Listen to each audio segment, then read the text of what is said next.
You know, when I first saw the DOD pedals in those distinctive enclosures, I initially hated them.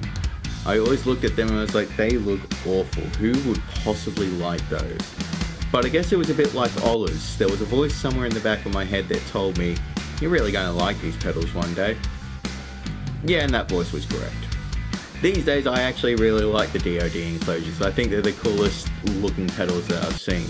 There's something about them that reminds me of like the trap from, you know, the Ghostbusters movies. You know, the ghost trap that they put in the thing. Oh no, I always thought that thing looked cool. Obviously I'm referring to the good Ghostbusters movie here.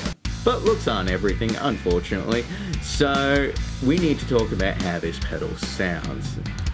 It's got a standard 4-control layer of volume, gain, bass and treble, which adds some versatility to it, more so than just having, you know, your standard tone knob. That being said, the treble control is kind of reminiscent of what a Boss tone control sort of does. It's really bright. It adds a ton of brightness to it.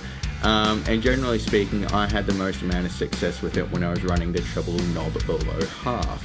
The bass control can be used to tame the bottom end, unlike what happens with the DS1, but at the same time as well, you can really boost that bass if you ever played a DS1 and for some reason felt like you needed more bass. In general, this pedal has a really sort of high mid focus with an emphasis on your pick attack.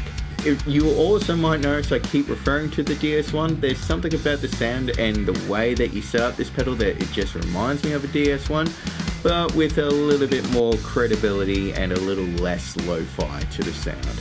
It's also very responsive to your playing, very amp-like, so it's really good for sort of giving yourself that second sort of overdrive channel if that's something your setup has been missing.